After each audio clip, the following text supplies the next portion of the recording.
Howdy folks, hope you're all having a good weekend. Welcome to Casual Saturday, and today I'm going to be playing Subnautica. Attention. Hull failure imminent. All personnel abandon ship.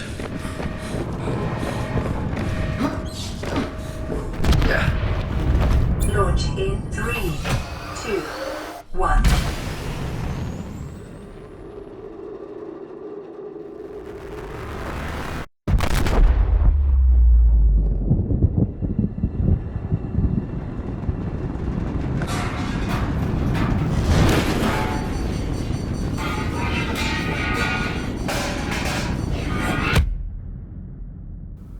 Well, that escalated quickly.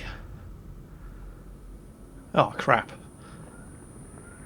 Me and my big mouth, it can always get worse. Right, let's get out of here. I said let's get out of here. Yeah, hot. Fire extinguisher? Yes.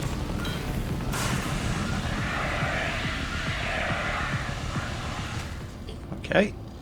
Not going to die immediately, which is always a good sign. What's going on? Just waiting for the PDA to boot up. It's running Windows 57, obviously. You have suffered minor head trauma. This is considered an optimal outcome. I love this PDA. I suppose things could have been substantially worse. Please refer to the data bank for detailed survival advice. Good luck. Right, so our ship blew up.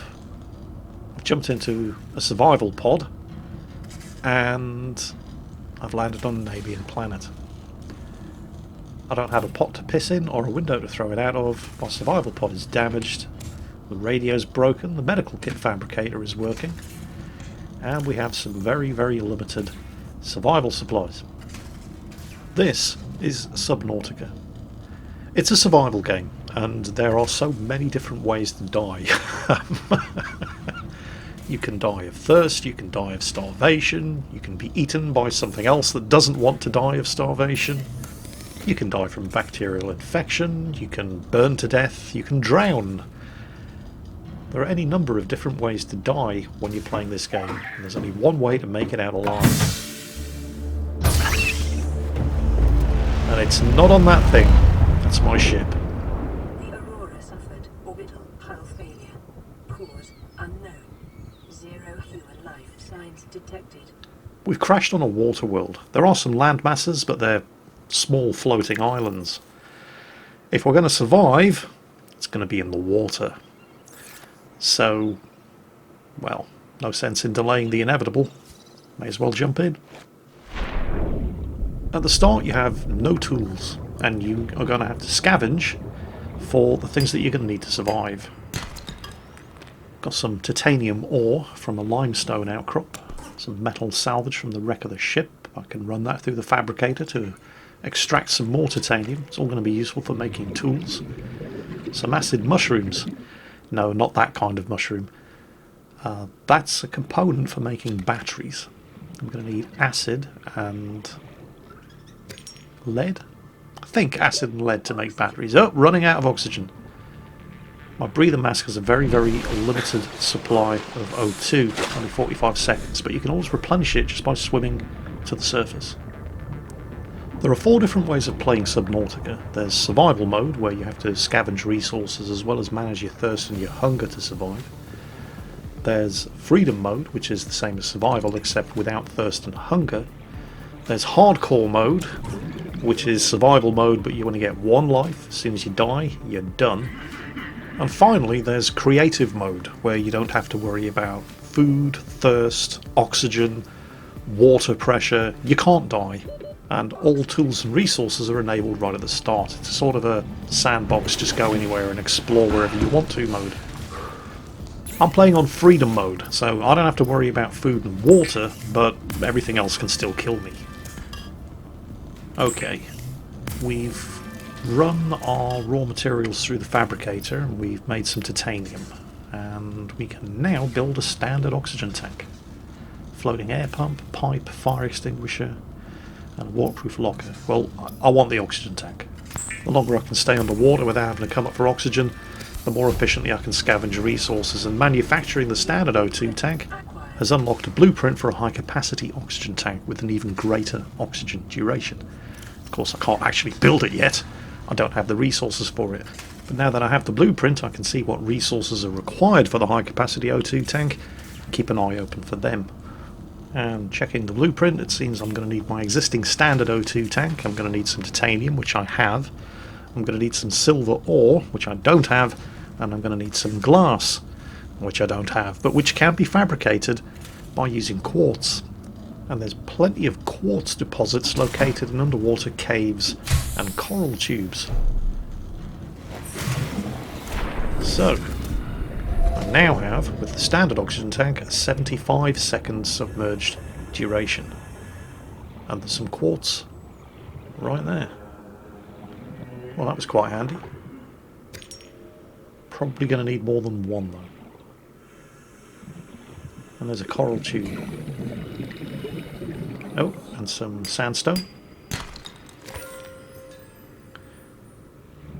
More resources, lots of lovely minerals, more quartz, good stuff, we'll pick that up. There's some more up there. Sulfur deposits in the local cave systems. Sulfur is an essential component of the repair tool. Well, we're going to need to make a repair tool to get the survival pod systems fixed. So, we're going to have to keep an eye open for sulfur. Is an essential component of all powered equipment. Your probability of survival has just increased to unlikely, but plausible. This PDA is such an optimist. So, there are two different types of stone outcrops. There's sandstone and limestone. Limestone, like this, can contain either titanium or copper. Copper, obviously, very useful for making electrical systems. Sandstone, on the other hand, can contain silver, lead, or gold. And they all have their uses. Some lead. Excellent. Well, on my way to making batteries. Getting hold of some sulfur, however, is going to be a little trickier. Silver-based wiring kits are an essential component of many habitat modules. Some more quartz. Oh, a bladder fish. Since I'm playing in freedom mode, I don't have to worry about food or water. But if you're playing in survival mode, a bladder fish is very, very useful because you can use them to create filtered water, which is going to stop you from dying of thirst.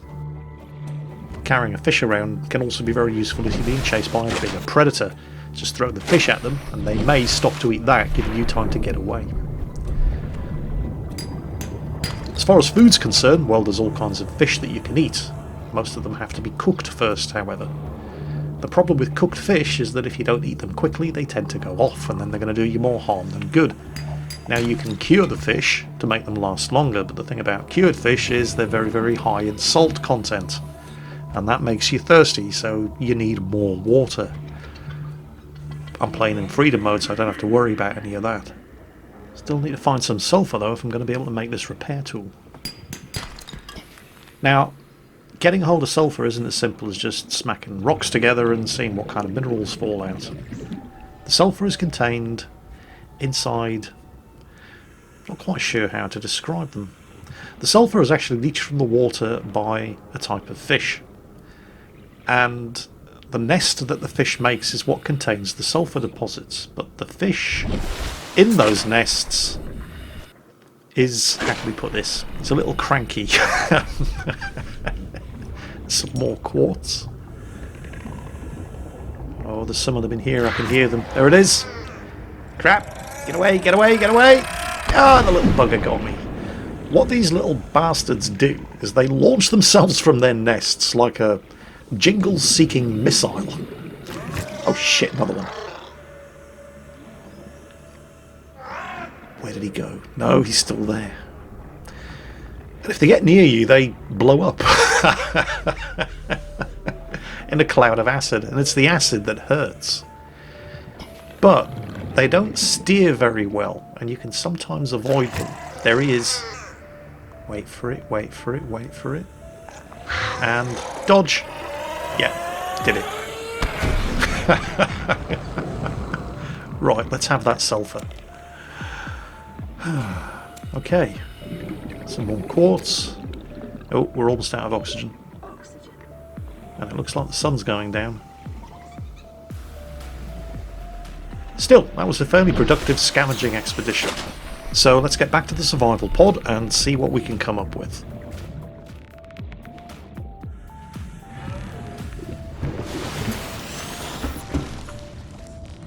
Right, we're going to need some glass, so we'll toss the quartz into the fabricator. 2 pieces of quartz for 1 piece of glass. We should be able to make 2, possibly 3 pieces of glass. Yep, 3 pieces of glass. Fantastic. Next up, we're going to make a battery. And to make a battery, it's copper, not lead, and the acid from the acid mushrooms. And creating a battery has unlocked the blueprint for a vehicle power cell. Not that that's much use right now, because we don't actually have any vehicles. Next, now that we have a battery, we can make a scanner, which can be used to synthesize blueprints from salvage technology, which is a fancy way of saying keep an eye open for junk that can be scanned to unlock further new blueprints. So, it's all looking pretty good so far. Looks like I'm not in any immediate danger of dying. Detecting increased local radiation levels. Trend is consistent with damage to the Aurora's drive core sustained during planet fall. Oh great. As if you didn't have enough to worry about, your crashed ship's engines are still active, and they're leaking radiation into the environment, which, as you can probably imagine, is not great news for anybody in the environment, including me. So, we can add slow death from radiation poisoning to the checklist of things that can kill you while you're playing Subnautica. Oh, fresh medical kit. This fabricator generates a medical kit every 20 minutes, by the way. It's very, very useful. Anyway, we still need to make a repair tool, and we're going to need to make a survival knife, so it's time to go for a nighttime fishing expedition. This time, we have the scanner, which we can use to analyse local flora and fauna, and possibly find uses for them in helping me not die. Which, you know, is nice. Very close to where your survival pod crash landed, there's a reasonably large concentration of a local plant known as creepvine, and creepvine is very useful. The stems and leaves, if you have a survival knife, can be harvested to create a fibre that can be used in the manufacture of clothing. We don't have a survival knife yet, but the creepvine seeds contain silicon oil, which can be used to make silicon rubber, and silicon rubber can be used to make a survival knife. So let's toss all of this into the fabricator and see what we can get.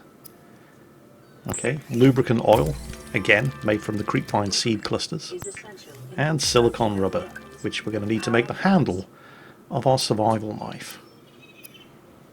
Yep, there we go. Silicon rubber and titanium. And the repair tool, silicon rubber, titanium, and the sulfur that we harvested in our first fishing expedition.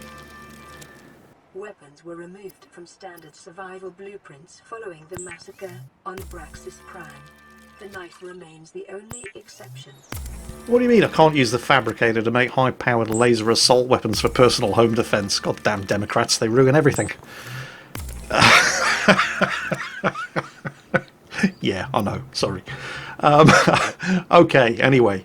We now have the survival knife and the repair tool, so we can use the repair tool to fix the damaged systems in the survival pod. Just assign the repair tool to a quick slot and Bob's your mother's brother.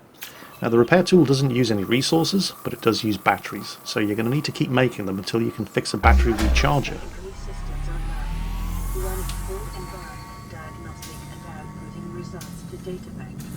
Hooray! Looks like our chances of living have improved by 1 or 2%. Let's fix the radio. There may be other survivors. And there does appear to be some kind of message.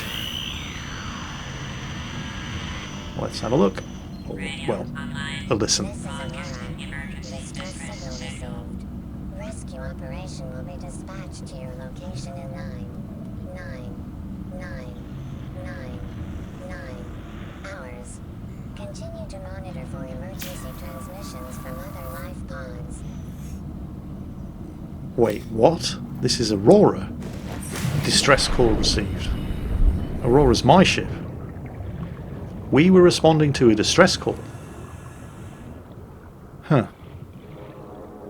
Well, now I have the survival knife, I can start harvesting creepvine.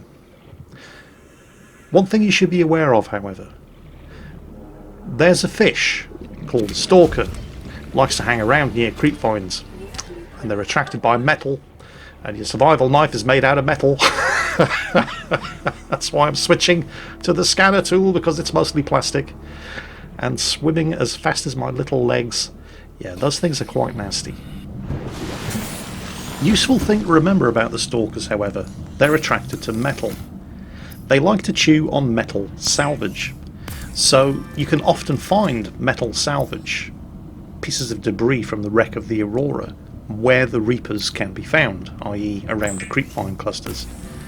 Just fabricating myself an improved set of fins, which is going to make me swim 15% faster, so I can stay under for longer because I have oxygen tank, and now I have improved fins, so I can move around faster while staying underwater for longer, which is all going towards increasing my scavenging, harvesting and resourcing efficiency.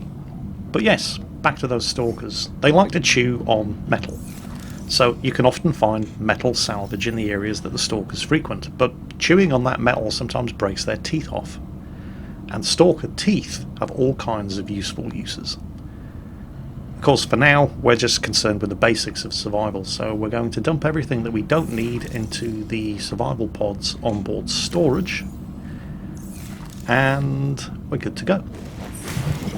Now, while your fabricator is a great piece of kit, and is certainly good enough for your immediate survival needs, its blueprint database is a little on the limited side. So you're going to have to get out there and explore and find new blueprints, and you're mostly going to find them in pieces of wreckage and debris scattered from the wreck of the Aurora. What's this? Sea glide fragment scanned, overall progress 50%. So we found half of the data that we need to construct a sea glide. What the hell is a sea glide? A sea glide is a very, very useful piece of equipment. It's basically a little engine with a propeller on one end and a light on the other that you hold onto, and it drags you through the water. Unfortunately, we only have half of the data that we need for the fabricator to make one, so we're going to have to keep our eye open for more sea glide fragments. Data fragments can be found in all sorts of things, ranging from single jettisoned cargo crates to entire sections of the ship's hull that broke off during re-entry. Continued degradation of the Aurora's drive core may result in a quantum detonation. Continuing to monitor. Yeah, I thought things were going too well. Oh, hang on, I've got a message. Receiving pre-recorded distress call, laying back. This is LifePod 3, uploading our coordinates. We're plugging some holes in our emergency sea glide, so if we're late for the rendezvous, don't panic. Also, don't go home without us. Seriously. 3 out. Signal location uploaded to PDA. Fantastic. All survivors. Right. Where's my beacon manager? There it is. LifePod 3 in the shallows. Crew reported their sea glide damaged. That's quite useful because I could use a sea glide, and I have half of the data needed to build one. So we're going to go and investigate the reported location of LifePod 3. Could use some company. They are a fair old distance away, however. Nearly 700 meters, which is quite a distance if you're swimming. Even with my new improved fins, it takes some time to get there. Still, been scavenging resources along the way, so it's not exactly a wasted effort. Almost there. Some more metal salvage, which probably means there are stalkers nearby. And yeah. Yep. Stalkers everywhere. What's that? Hoverfish. Haven't scanned that yet. Don't have my survival knife out, so they should leave me alone as long as I don't get too close. And there's pod number 3. I'm not seeing any kind of welcoming committee. Oh, hello, what's that? Excellent! A sea glide fragment. Great, now I can build a sea glide. New blueprint Ah, acquired. that doesn't look good at all. I don't think they made it. Oh, PDA. Crew log. Let's see what they had to say. ETA data. You really think it'll carry 2 of us? Your regular sea glide tows a mass of 80 kilograms at over 30 kilometers an hour. The power cellar rigged to this one should double that. You think there's something out there that's faster? Oh, sure. And that's assuming it doesn't overload 3 meters from the life pod. You're calm about this? I'm seeing the engineering problem. If I stop seeing the maths, I'll be terrified. Yeah, they didn't make it. On the bright side, Acquired. I've got the blueprint data for manufacturing a Sea Glide, and I also picked up a blueprint for a compass, and that was a fragment of the blueprint that I needed. And here's a second part for a mobile vehicle bay. 2 of 3 fragments collected. What do you suppose the chances are that the third fragment that I need is around here somewhere? Yep, the third fragment was not too far away at all. There it is. If that stalker would just bugger off. Oh, screw it. Quick, come on. How much damage can he do? Oh, I've made it. Swim, Jingles. Swim for your life. And I'm going to live. Hooray. Right, fantastic. So, blueprints for the Sea Glide, a compass for my heads-up display, and a mobile vehicle bay, which is going to be useful for creating a number of things, but most importantly, a sea moth, which is going to be your primary method of transportation throughout most of the game. A productive trip, even if we didn't find any other survivors. Still, they probably weren't going to be much use to me alive anyway. Now we just have to get back to the survival pod. It's been a pretty good day, all things considered. I mean, you know, when I woke up I didn't anticipate crash landing on an alien water world with very little hope of survival, but things are starting to look up. Right, what am I going to need? Let's see. Mobile vehicle bay, titanium ingot, lubricant and a power cell. And for a Sea Glide, titanium, copper wire, lubricant and battery. Compass, copper wire and wiring kit. Well, I need 2 silver for a wiring kit. But I'm pretty sure I should have the resources required to make everything else. You have exceeded your weekly exercise quotient. What is she going on about now? Data indicates that swimming was your favorite activity. Yeah, no shit. I love this PDA. Right, anyway. Let's dump everything from our inventory into the fabricator and get to work building stuff. Okay, we have copper, we can make copper wire. Let's ditch our salvage to make some more titanium. Titanium's useful for just about everything. And more titanium. This stuff does occupy a lot of inventory space. Battery, acid mushrooms, and copper. Don't have any acid mushrooms. What do I? I've got a lot of titanium. A lot of stuff. What have we got in storage? Well, we've got the lubricant, we've got lots of copper wire.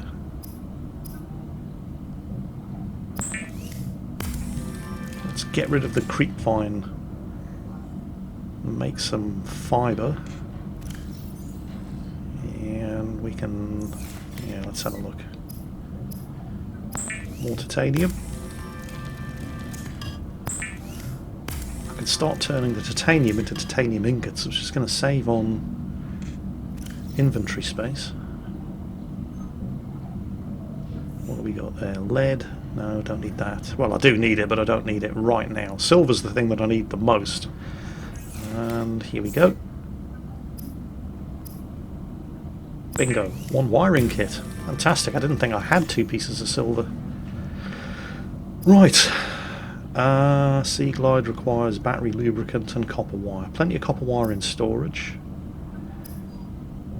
Don't really need to make any more. We are going to need acid for batteries. So, a couple of acid mushrooms. That should do.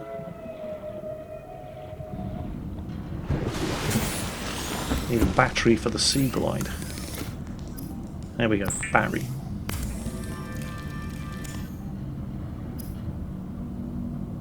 lubricant and copper wire. And I've got that in storage. Yep.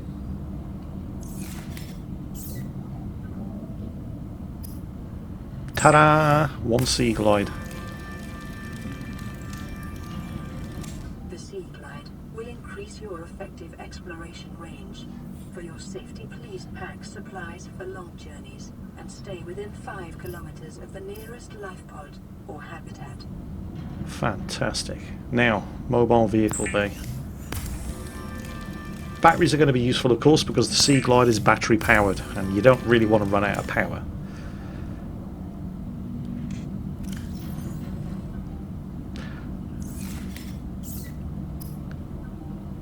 And there's the mobile vehicle bay. Power cell. Need a wiring kit for the power cell, but let's have a look. Da-da-da. Oh, I can make a rebreather. Fantastic. I don't actually need a rebreather right now. The rebreather is for oxygen efficiency when you're at great depths. When you go below 100 meters, the rebreather will recycle CO2 from expelled air back into your oxygen tank to increase your oxygen efficiency. So it's going to be useful in future, but not right now.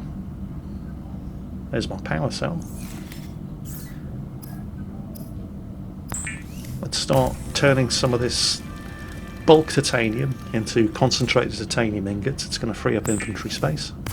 Got much more titanium than I need right now.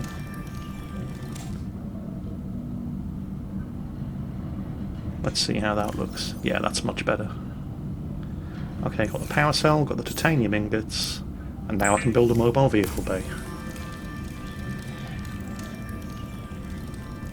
Oh yeah. Things are looking good. There she is. Right. Let's go and see what this thing can make. Got the rebreather equipped. Oh, hang on. Incoming radio message. Huh. Jingles, the radio's behind you. It's on the other side of the room. There it is. Land re-recorded. Distress call. This is Ozzy from the cafeteria. What the hell, guys? They didn't warn us this might happen. Our pod was almost crushed by the Seamoth Bay on the way down. Now we're hanging on the edge of a cave system, and this grim-looking snake thing's trying to eat through the hull. A quantum Come get detonation us has already. occurred in the Aurora's drive core location of the reactor. Wait, what? Will reach a supercritical state in T-minus 10, 9. Oh, yeah, he said. Things are looking good, he said. 6, 5, And then the ship's engines explode. 3, 2. Oh, great. Oof.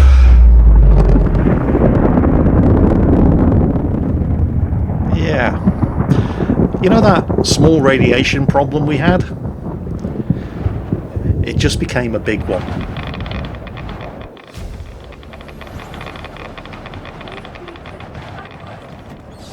Oh, well, that was handy. Yeah, I think we're definitely going to be needing that. And that's it for today's Casual Saturday video, but I will be doing more of this Subnautica playthrough in future, and we're going to leave you with a little taster of the sort of thing that you can expect in future videos. In the meantime, as always, enjoy the rest of your weekend, take care, and I'll catch you next time.